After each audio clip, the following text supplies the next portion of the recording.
But అప్పుడు ప్రభుత్వం మీద ఉన్న అభిప్రాయము పర్సెప్షన్స్ అన్ని ఎంటైర్లీ డిఫరెంట్. ఇప్పుడు 2024లో మాట్లాడుతున్నాం, నెల్లూరులో ప్రతికూల గాలి వీస్తోంది వైసీపీకి అని. వస్తున్న సర్వేలు కూడా ఇక్కడ మీరు కొన్ని సీట్లు కోల్పోబోతున్నారు, అందులో మీ పార్లమెంట్ సీట్ ఉంది, సిటీ సీట్ ఉంది, కొవ్వూరు సీట్ ఉందని పదే పదే ఆ ఛానల్ కానీ అక్కడ ఉన్న నాయకులు కానీ చెప్తూ ఉన్నారు. ఎలా తీసుకుంటారు దీన్ని మీరు? మొట్టమొదట్లో ఈ నాయకులందరూ కూడా వెళ్ళిన తర్వాత నేను ఒకటే చెప్తా ఉన్నాను, ఈరోజు రాజకీయాలు, వర్తమాన రాజకీయాల్లో ఈ యొక్క తృతీయ శ్రేణి ద్వితీయ శ్రేణి నాయకులను చూసి ఓటేసేటటువంటి పరిస్థితి లేదు. జగన్మోహన్ రెడ్డి గారిని చూసి ఓటేస్తున్నారు. కాబట్టి ఎవరో పార్టీ నుంచి వెళ్ళిపోయారు, దానివల్ల పార్టీ ఓడిపోతుంది అన్నటువంటి భావన మన మైండ్లో నుంచి తొలగించాలి. ఎందుకనంటే ప్రత్యక్షంగా నేను క్షేత్రస్థాయిలో చూస్తున్నాను కాబట్టి. వాళ్ళ వల్ల కొంత డిస్టర్బెన్స్ వచ్చిన మాట వాస్తవం. వాళ్ళకున్నటువంటి మనీ పవర్, అది పొంగూరు నారాయణ కావచ్చు, వేమిరెడ్డి ప్రభాకర్ రెడ్డి కావచ్చు, 1000 కోట్లు ఖర్చు పెట్టేదానికి నేను సిద్ధంగా ఉన్నానని వేమిరెడ్డి ప్రభాకర్ రెడ్డి ముందుకొస్తే 500 కోట్లు ఖర్చు పెట్టేదానికి నేనున్నానని పొంగూరు నారాయణ ముందుకొస్తున్నాడు. అదేవిధంగా తెలుగుదేశం పార్టీ ఎంపిక చేసినటువంటి ప్రతి అభ్యర్థి కూడా డబ్బులు పెడతా, డబ్బుతోనే రాజకీయం చేయాలన్నటువంటి ఒక ఉద్దేశంతో ముందుకెళ్తున్నారు. ఈ నేపథ్యంలో క్షేత్రస్థాయిలో ప్రజలు ప్రభావితం కావట్లేదు. నాయకులు, చోటామోటా నాయకులందరూ కూడా ప్రభావితం అవుతున్నారు. వాళ్ళందరినీ కూడా కొనుగోలు చేస్తా ఉన్నారు. మీరెందుకు కట్టడి చేయలేకపోతున్నారు? మీరెందుకు నిన్నటికి నిన్న జనసేనకి సంబంధించి ఇక్కడ ఉన్న మణిక్రాంత్ రెడ్డి గారిని పార్టీలో చేర్చుకున్నారు? ఇన్ఫాక్ట్ ఒక వార్డు మెంబర్ గా కూడా గెలిచిన దాఖలాలు లేవు, పూర్తిగా పార్టీ ఇక్కడ జిల్లాలో లేదు అన్నారు. Why don't you try for TDP candidates? అక్కడున్న వాళ్ళని ఎందుకు చేర్చుకోలేకపోతుంది వైసీపీ? విజయసాయి రెడ్డి గారు అంటే ఎవరైతే పార్టీ పట్ల, జగన్మోహన్ రెడ్డి గారి పరిపాలన పట్ల, ఆయన పట్ల గౌరవం, నమ్మకం కలిగినటువంటి వాళ్ళు స్వచ్ఛందంగా మా పార్టీలోకి వస్తున్నారు. మేము ఎవ్వరికీ కూడా డబ్బులు పెట్టి కొనడం లేదు. దానికి పూర్తి భిన్నంగా తెలుగుదేశం పార్టీలో నాయకులు, ముఖ్యంగా వీళ్ళందరూ కూడా డబ్బులున్నాయని చెప్పి వెదజల్లి ఈ ద్వితీయ తృతీయ శ్రేణి నాయకులు కొన్నంత మాత్రాన వాళ్ళు ఏదో గెలుస్తారని అయితే మాత్రం నేను భావించట్లేదు. ఈ యొక్క చిన్నపాటి డిస్టర్బెన్స్ అన్నటువంటి దానివల్ల మా యొక్క వ్యక్తిత్వం కానీ, మా యొక్క భావజాలం కానీ దెబ్బతీసేటటువంటి విధంగా మేము ప్రవర్తించాం. మేము వాళ్ళను డబ్బు పెట్టి కొని రాజకీయాలు చేయాలన్నటువంటి ఉద్దేశం మాకు లేదు. మా అధినాయకుడు అది నేర్పించలేదు. సేవ చేయండి, ప్రజలను మెప్పించండి, అధికారంలోకి రండి, గెలవండి అన్నటువంటిదే మాకు నేర్పి.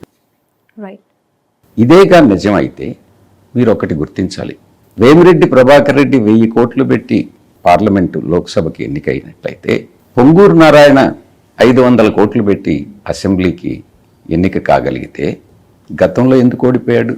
అప్పుడు జగన్ గారు వేవ్ ఉంది, చరిష్మా ఉంది, అప్పుడు 1500 ఓట్ల తేడాతో ఓడిపోయాడు. ఈరోజు కూడా అదే కానీ నిజమైతే, ఆ యొక్క సిద్ధాంతాన్నే కానీ ఎవరైనా కానీ నమ్మితే ఈరోజు చాలామంది దేశంలో డబ్బు ఉండేవాళ్ళు ఉన్నారు. Billions and billions of dollars ఉండేటటువంటి వాళ్ళు. రిలయన్స్ అధినేత ఉన్నారు, అదానీ గ్రూప్ ఉంది, మిగతా చాలా ఇండస్ట్రియల్ గ్రూప్స్ అన్నీ ఉన్నాయి, హిందూ చేస్తున్నారు. వాళ్ళందరూ కూడా ప్రైమ్ మినిస్టర్స్ అయిపోవాలి కదా. అది కాదు. బట్ అలాంటి వాళ్ళ సపోర్ట్ మీకే ఉందని టీడీపీ నేను చెప్తాను. ఇంకా అది ఒక ఎత్తు. అంటే డబ్బుతోనే మనం రాజకీయం చేయగలం, డబ్బుతోనే మనం టాప్ పోస్టులకు వెళ్ళిపోగలం అన్నటువంటి ప్రిన్సిపల్ తప్పు. ఎవరైతే నిజంగా ప్రజలకు సేవ చేయగలరో, నాయకత్వ లక్షణాలు ఉన్నాయో, ప్రజల అభిమానం చూడగలరో వాళ్ళు మాత్రమే నాయకులు అవుతారు, వాళ్ళు మాత్రమే పరిపాలించగలుగుతారు.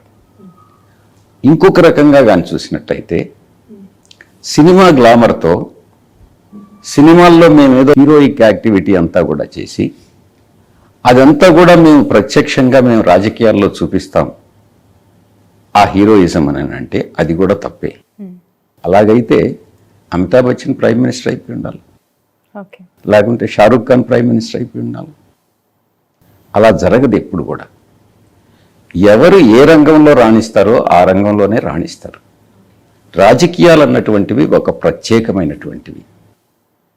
దాంట్లో నిజంగా అవసరమైనటువంటిది చిత్తశుద్ధి, ప్రజలకు సేవ చేయాలన్నటువంటి దృక్పథం, మంచి మనసు, ప్రజల సమస్యలను ఆకలింపు చేసుకుని వాటిని పరిష్కరించగలిగినటువంటి సామర్థ్యం, ఇవన్నీ కూడా ఉన్నటువంటి వాళ్ళే రాజకీయాల్లో రాణించగలరు.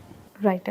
విజయసాయి రెడ్డి గారు, ఇక్కడ ఉన్న మీ ప్రత్యర్థి మీకంటే చాలా బలవంతుడు, ఆర్థికంగా పరిపుష్టిగా ఉన్న లీడర్ అని చెప్పి మీరు పదే పదే చెప్తున్నారు. 1000 కోట్లు వెదజల్లటానికి ఆయన సిద్ధంగా ఉన్నారు అని చెప్పి మీరు స్టేట్మెంట్ ఇస్తూ ఉన్నారు. రాష్ట్రంలో 2024లో ఏ పార్టీ గెలుస్తుంది, ఏ పార్టీకి ఎన్ని సీట్లు వస్తాయనే చర్చ ఎంత బలంగా జరుగుతోందో, నెల్లూరులో గెలుపు ఎవరిది, విజయసాయి రెడ్డికి వచ్చే మెజారిటీ ఎంత అనే చర్చ కూడా జరుగుతోంది. మీ నమ్మకం ఏంటి, మీ ధీమా ఏంటి, గెలుపుపై మీరు ఎంతవరకు కాన్ఫిడెంట్గా ఉన్నారు? ఇప్పుడు ఉన్నటువంటి మీడియా కానీ చూస్తే మీరేమనుకోనంటే ఒక మాట చెప్తా. మీకు ఏ రకమైనటువంటి సర్వేలు కావాలంటే ఆ రకమైన సర్వేలు వస్తాయి. ఓకే. విజయసాయి రెడ్డి 2 లక్షలతో 3 లక్షలతో ఓడిపోతాడని నేను చెప్పమంటే చెప్పేటటువంటి మీడియా సంస్థలు ఉన్నాయి, సర్వే సంస్థలు ఉన్నాయి. అదే రకంగా విజయసాయి రెడ్డి 3 లక్షలతో గెలుస్తాడని చెప్పించాలనుకుంటే చెప్పేటటువంటి మీడియా సంస్థలు ఉన్నాయి, సర్వే సంస్థలు ఉన్నాయి. ఇది కాదు, ప్రజల మనసుల్లో ఏముంది, మెజారిటీ ఇప్పుడు ఉండేటటువంటి ఈ యొక్క భిన్న సంస్కృతులు, భిన్న సాంప్రదాయాలు ఉండేటటువంటి భారతదేశంలో 50% మించి బీసీలు ఉన్నారు. ఇంచుమించుగా 15% ఎస్సీలు ఉన్నారు, 7% ఎస్టీలు ఉన్నారు దేశంలో. 50% బీసీలు, 15% ఎస్సీలు, 7% ఎస్టీలు ఉన్నటువంటి ఈ దేశంలో ఇంచుమించుగా ముస్లిమ్స్ ఒక 10% ఉన్నారు. ఈ యొక్క కాంబినేషన్ ఉన్నటువంటి ఈ దేశంలో డబ్బే ప్రధానంగా మేము రాజకీయాల్లోకి అధికారంలోకి వస్తామని అనుకోవడం తప్పు. ఎవరైతే ఈ యొక్క ముఖ్యంగా ఈ ఎస్సీ, ఎస్టీ, బీసీ సామాజిక వర్గాలకు చెందినటువంటి వాళ్ళ సమస్యల్ని మనం పరిష్కరించగలమన్నటువంటి నమ్మకాన్ని వాళ్ళకి ఇవ్వగలము, అప్పుడే మనకు రాజ్యాధికారం అన్నటువంటిది దక్కుతుంది. నేనైనా ఇంకొక పార్టీ అయినా, తెలుగుదేశం పార్టీ అయినా, డబ్బు అన్నటువంటిది కొంతమంది రాజకీయ నాయకుల్ని కొనవచ్చు, ప్రభావితం చేయవచ్చే, కానీ ఈ యొక్క ఓటర్స్ని మాత్రం వాళ్ళు డబ్బు తీసుకుంటారు. ఓటర్ మీకు 5,000 ఇస్తే 5,000 తీసుకుంటారు, 10,000 ఇచ్చినా 10,000 తీసుకుంటారు. కానీ వాళ్ళు ఓటు వేసేది వాళ్ళు ఎవరికైతే వేయాలనుకుంటారో వాళ్ళకి మాత్రమే ఓటు వేస్తారు. కానీ ఆ డబ్బు తీసుకున్నంత మాత్రాన వాళ్ళకే ఓటు వేస్తారనేటటువంటి నమ్మకం అయితే ఉండదు. అందుకే సాయిరెడ్డి అనేటటువంటి వ్యక్తి ఇక్కడి నుంచి గెలుస్తాడని అంటే అది సాయిరెడ్డి వల్ల కాదు, జగన్మోహన్ రెడ్డి గారి వల్ల గెలుస్తాడు. ఎందుకనంటే source of power, source of authority మా అధినాయకుడు. జగన్మోహన్ రెడ్డి గారుని చూసి ఓటేస్తారే కానీ సాయిరెడ్డిని చూసి ఓటేస్తారని నేను భావించట్లేదు. నెల్లూరు జిల్లా బరిలో మీరు దిగారు ఎంపీ క్యాండిడేట్గా. విజయసాయి రెడ్డికి ఎందుకు ఓటు వేయాలి, ఎందుకు గెలిపించాలి, మీరు ఏం చేస్తారు ఈ నియోజకవర్గానికి అంటే ఏదైనా ప్రత్యేకమైన మేనిఫెస్టో పెట్టుకోవడం జరిగింది?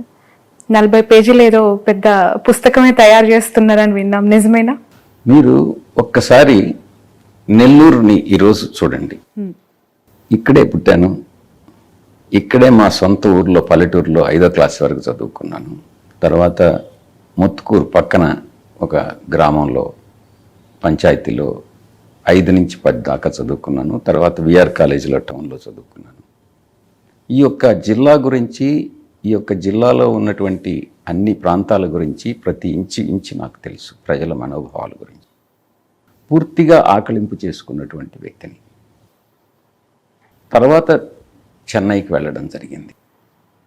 విజయసాయిరెడ్డికి ఎందుకు ఓటేయాలి అని అంటే మొట్టమొదటి కారణం నేను ఇంతకుముందు చెప్పినట్టు జగన్మోహన్ రెడ్డి గారిని చూసి నాకు ఓటేస్తారు. 2, ప్రజల మనోభావాల్ని ఇక్కడ ప్రజల మనోభావాల్ని అర్థం చేసుకోగలిగినటువంటి వ్యక్తిగా ఆ సమస్యలను పరిష్కరించగలిగినటువంటి సామర్థ్యం, చిత్తశుద్ధి నాకు ఉంది అన్నటువంటి భావన వాళ్ళలో ఉంది. 3, ఏదైనా ఒక సమస్య ఉంటే దాన్ని ఫస్ట్ ఆకళింపు చేసుకుని ఆ సమస్య పరిష్కారానికి చిత్తశుద్ధితో పనిచేస్తాను. 4, నాకు వేరే ఏ యావిగేషన్స్ లేవు, వ్యాపారాలు లేవు, రాజకీయమే 24 గంటలు 365 రోజులు. ఢిల్లీలో పార్లమెంట్లో మాట్లాడతాను, ఢిల్లీ సమస్యల్ని అడ్రస్ చేస్తాను, పార్టీ వ్యవహారాలు చూసుకుంటాను, లేకుండా ఉంటే నెల్లూరులో ఇక్కడ ప్రజల వ్యవహారాలు చూసుకుంటాను. అంతే, 3 ఉంటాయి. మిగతా వాళ్ళందరూ కూడా వేమిరెడ్డి ప్రభాకర్ రెడ్డి గారికి సింగపూర్లో, మిగతా రాష్ట్రాల్లో, ఇండియాలో మిగతా రాష్ట్రాల్లో, సింగపూర్లో, దుబాయ్లో, ఆఫ్రికాలో, చాలా ఇండోనేషియాలో, అన్ని దేశాల్లో వ్యాపారాలు ఉన్నాయి. పొంగూరు నారాయణకి రాష్ట్ర వ్యాప్తంగా మిగతా రాష్ట్రాల్లో అంతా ఎడ్యుకేషనల్ ఇన్స్టిట్యూషన్స్ ఉన్నాయి. సాయిరెడ్డి అనేటటువంటి వ్యక్తి తన పూర్తి సమయం తను కేటాయించగలడు అన్నటువంటి నమ్మకం ప్రజల్లో ఉంది. ఈ అనౌన్స్మెంట్స్లో ఒక ఇంట్రెస్టింగ్ ఫ్యాక్టర్ సార్, మీరు నెల్లూరుకి ఏదో ఎయిర్పోర్ట్ కూడా తీసుకొస్తాను గెలిస్తే అని చెప్పారు. Is it possible? ఆచరణ సాధ్యం కాని హామీలు ఏదో ఇస్తున్నట్టు అనిపిస్తుంది అని చెప్పి ఒక కమెంట్ కూడా వినిపిస్తోంది. ఎందుకంటే భారీగా దానికి ల్యాండ్ పులింగ్ చేయాలి, సెంట్రల్ గవర్నమెంట్ అనుమతులు చాలా తీసుకోవాల్సి ఉంటుంది, చాలా డబ్బుతో కూడుకున్న అంశం. కోర్స్ మీ ప్రభుత్వం మీద చాలా ఆరోపణలు ఉన్నాయి, అభివృద్ధికి చాలా దూరంగా ఉన్న ప్రభుత్వం, సంక్షేమాలే ప్రధానంగా పోతున్న ప్రభుత్వం అని చెప్పి ఎయిర్పోర్ట్ ఏ విధంగా పాసిబుల్ అవుతుంది, దట్టు నెల్లూరు డిస్టిక్కి? ఎయిర్పోర్ట్ మాత్రమే కాదు, మీకు కొన్ని విషయాలు చెప్పాలి. నేను ఇచ్చినటువంటి ప్రతి హామీ ఆచరణ సాధ్యమే. ఉదాహరణకి ఎయిర్పోర్ట్, ఒక 8 సంవత్సరాలు పార్లమెంటు సభ్యుడిగా పనిచేశాను, కామర్స్ కమిటీస్ చైర్మన్గా పనిచేశాను, ఆ తర్వాత ట్రాన్స్పోర్ట్, టూరిజం, కల్చర్ చైర్మన్గా పనిచేశాను. దీంట్లో ఈ యొక్క కమిటీ చైర్మన్గా నా కింద shipping ministry, civil aviation ministry, road transport ministry, tourism, culture అన్నీ కూడా దీని కిందే వచ్చాయి. నేను లోక్సభకి వెళ్తే మారచ్చు. నాకున్నటువంటి మా యొక్క గౌరవ ముఖ్యమంత్రి గారి సపోర్ట్తో, నాకు సెంట్రల్ గవర్నమెంట్లో ఉన్నటువంటి పరిచయాలతో తప్పకుండా ఎయిర్పోర్ట్ అన్నటువంటిది మొదట సెంట్రల్ గవర్నమెంట్ సబ్జెక్ట్ ఉండింది, తర్వాత దాన్ని కంకరెంట్ సబ్జెక్టుగా చేర్చారు. ఈరోజు స్టేట్ గవర్నమెంట్ అయినా సెంట్రల్ గవర్నమెంట్ పర్మిషన్తో ఎయిర్పోర్ట్ పెట్టచ్చు, లేకుండా ఉంటే ఎయిర్పోర్ట్ అథారిటీ ఆఫ్ ఇండియా అయినా కూడా ఎయిర్పోర్ట్ పెట్టచ్చు. ల్యాండ్ అన్నటువంటిది 1900 ఎకరాలు, 2000 ఎకరాలు సిద్ధంగా ఉంది. ఓకే, అన్ని చూసుకొని స్టేట్మెంట్ ఇచ్చారు. అయితే దగదర్తి దగ్గర దానికి బ్యూరో ఆఫ్ సివిల్ ఏవియేషన్ అన్నటువంటిది క్లియరెన్స్ కావాల్సి ఉంటుంది. మోరోవర్ ఈ నా స్టాండింగ్ కమిటీ సివిల్ ఏవియేషన్ అన్నటువంటిది కూడా నా పరిధిలోకే వస్తుంది. ఎయిర్పోర్ట్ అన్నటువంటిది 100% సాధ్యం. 2, నేను ఒక స్పోర్ట్స్ కాంప్లెక్స్ పెడతామని చెప్పాను, 150 ఎకరాలు. 150 ఎకరాలు సిద్ధంగా ఉంది పొదలకూరు రోడ్లో, స్టేట్ గవర్నమెంట్ పరిధిలోనే ఉంది. మా గౌరవ ముఖ్యమంత్రి వర్యులను కన్విన్స్ చేసుకుని నేను స్పోర్ట్స్ కాంప్లెక్స్ 150 ఎకరాల్లో తీసుకురాగలను. ఔటర్ రింగ్ రోడ్ నా పరిధిలోనే ఉంది, నేను కమిటీ చైర్మన్ని. మీరు నెల్లూరు కానీ చూస్తే మిగతా యొక్క సిటీస్లో పోల్చుకుంటే నెల్లూరు రాజకీయంగా చైతన్యవంతమైనటువంటి జిల్లా. చాలామంది ఇక్కడ నుంచి చాలామంది వ్యాపార రీత్యా ఇతర రాష్ట్రాలకు కూడా వెళ్ళిపోయినటువంటి పరిస్థితి, చెన్నై, బెంగళూరు, హైదరాబాద్. కానీ నెల్లూరు సిటీ మాత్రం మిగతా సిటీస్తో కంపేర్ చేసుకుంటే విశాఖపట్నం కానీ, తిరుపతి కానీ, విజయవాడ కానీ, గుంటూరు కానీ, ఇది వెనుకబడినటువంటి ప్రాంతం. మీరు అంత డెవలప్మెంట్ అన్నటువంటిది ఇక్కడ లేదు.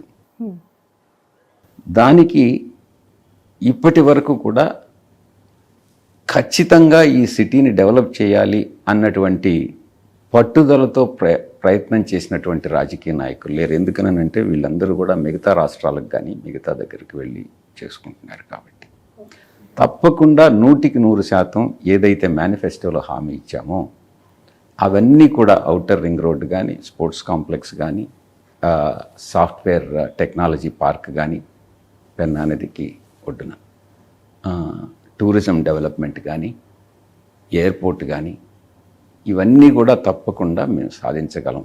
ఇంకా కూడా చెప్తా ఉన్నాను. ఓకే. ఈ యొక్క అండర్ గ్రౌండ్ ఎలక్ట్రిసిటీ వైర్లన్నీ భూగర్భంలో పంపించేదానికి అప్పుడే క్లీన్ అండ్ గ్రీన్ సిటీ అన్నటువంటిది సాధ్యం. ఎందుకనంటే ఈ వైర్లు ఉంటే ఎప్పుడు కూడా మనం చెట్ల పెంపకం అన్నటువంటిది చేయలేం. ఎప్పుడైతే గ్రీనరీ అన్నటువంటిది డెవలప్ చేస్తామో అప్పుడే టెంపరేచర్స్ కూడా తగ్గుతాయి. సార్, మీ ప్రభుత్వం మీద, పార్టీ మీద అవ్వచ్చు, ఒక అలిగేషన్స్ చాలా బలంగా వినిపిస్తుంది. ఏంటంటే 2 నాలుకల వైఖరి, ద్వంద్వ వైఖరి అవలంబిస్తోంది వైసీపీ. అక్కడ సెంట్రల్లో మోదీ గారిని పల్లెత్తు మాట అన్నారు, వాళ్ళు తీసుకుంటున్న నిర్ణయాల మీద మీరు విమర్శలు ఉండవు. కానీ స్టేట్ విషయానికి వస్తే అలయన్స్ని పొద్దస్తమానం తిడుతూ ఉన్నారు, పురంధేశ్వరిని గారిని వ్యక్తిగతంగా దూషిస్తూ ఉన్నారు. ఇలా చేస్తూ యూనిఫామ్ సివిల్ కోడ్ లాంటి నిర్ణయాలకి మీరు మద్దతు పలికారు. మళ్ళీ మైనార్టీలకు పెద్ద వీట వేస్తుంది వైసీపీ ప్రభుత్వం అని చెప్తూ ఉన్నారు. బీసీలు, మైనార్టీ, ఎస్టీలంతా మేము చూసుకుంటాము, వాళ్ళు మాకే అనుకూలంగా ఉన్నారని చెప్తున్నది. ఇది ఎలా సాధ్యం అవుతుంది? సెంట్రల్లో ఒకటి, స్టేట్లో ఇంకొకటి. ఒక డిస్టింక్షన్ అనేది గమనించాలి. కేంద్ర ప్రభుత్వంతో రాష్ట్ర ప్రభుత్వం సత్సంబంధాలు నెలకొల్పుకున్నదే కానీ వైఎస్ఆర్సీపీ బీజేపీతో అనుసంధానమైందని మాత్రం చెప్పడానికి లేదు. రాష్ట్ర ప్రయోజనాలు కాపాడుకునేదానికి, రాష్ట్రానికి అత్యధికంగా నిధులు రాబట్టుకునేదానికి, అభివృద్ధికి చెందినటువంటి ప్రాజెక్టులు రాష్ట్రానికి తెచ్చుకునేదానికి కేంద్ర ప్రభుత్వంతో సత్సంబంధాలు మెయింటైన్ చేసినటువంటి మాట వాస్తవం. అంతేకాని బీజేపీ గవర్నమెంట్లో మేము ఏ రోజు భాగస్వామ్యులం కాదు. చాలా సందర్భాల్లో కొన్ని సిఏఏ విషయంలో కానీ, త్రిపుల్ తలాక్ విషయంలో కానీ, రాబోయేటటువంటి యూనిఫామ్ సివిల్ కోడ్లో కానీ మా పార్టీ అధినాయకుడు, మా పార్టీ స్టాండ్ ఏందన్నటువంటి విధి విధానాలను బట్టి మేము పోతాం. సరే, అంశాల వారీగా మద్దతు ఇస్తూ ఉన్నారు. ఇక్కడ ఎన్నికల ఎఫెక్ట్ పడదంటారు. ఎందుకంటే మైనార్టీలకి సంబంధించి ఓట్ బ్యాంక్ ఉంది. మీ నెల్లూరు సిటీ టికెట్ కూడా అదే కోటాలో ఇచ్చిన పరిస్థితి.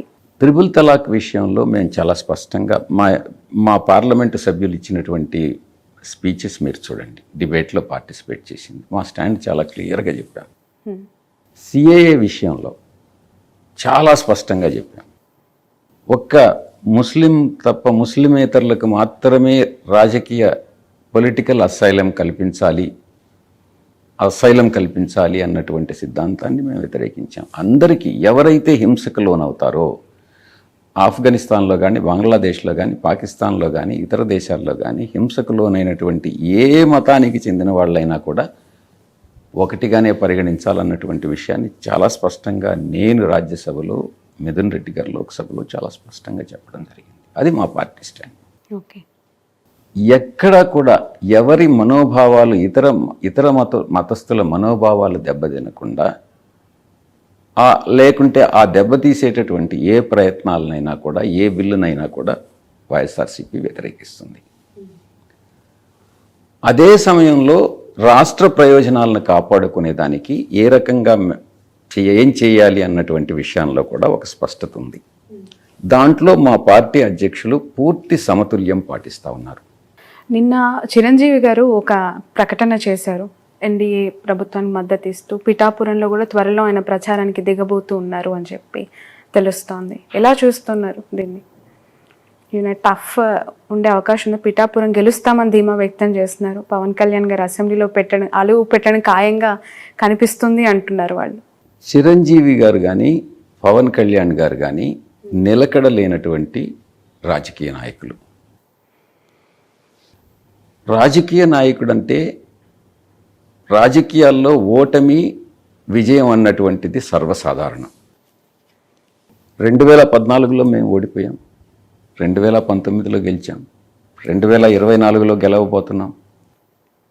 అదేవిధంగా చిరంజీవి గారు కూడా, పవన్ కళ్యాణ్ గారు కూడా ఒక స్థిరత్వం, ఒక దృఢ నిశ్చయం, ఒక గెలవాలి అన్నటువంటి ఒక పట్టుదల వాళ్ళల్లో లేవు. అందుకే రాజకీయాల్లోకి రాణించలేకపోతున్నారు. చిరంజీవి గారు అంతకుముందు రాజ్యం పెట్టి ఆ తర్వాత దాన్ని కాంగ్రెస్లో మెర్జి చేసి ఈ రోజు వచ్చి నేను క్యాంపెయిన్ చేస్తానని అంటే ఇప్పుడే నేను చెప్పాను ఇంతకు ముందే, సినిమాల్లో రాణించినటువంటి వ్యక్తులందరూ కూడా రాజకీయాల్లో కూడా రాణిస్తారు అని అంటే ఆ భావన తప్పు అని. వాళ్ళని చూసేదానికి ప్రజలు రావచ్చు, చప్పట్లు కొట్టచ్చు, కానీ వాళ్లకు ఓటేస్తారని అనేటటువంటి విషయంలో మాత్రం సందేహపడాల్సిందే. ఓకే. పవన్ కళ్యాణ్ విషయంలో అదే అర్థమవుతుంది. మీరు ఏదన్నా ఒక ఈవెన్ సినిమా హీరోయిన్ తీసుకొస్తే చాలామంది వస్తారు చూసేదానికి, కానీ ఆమెకి ఓట్లేరు.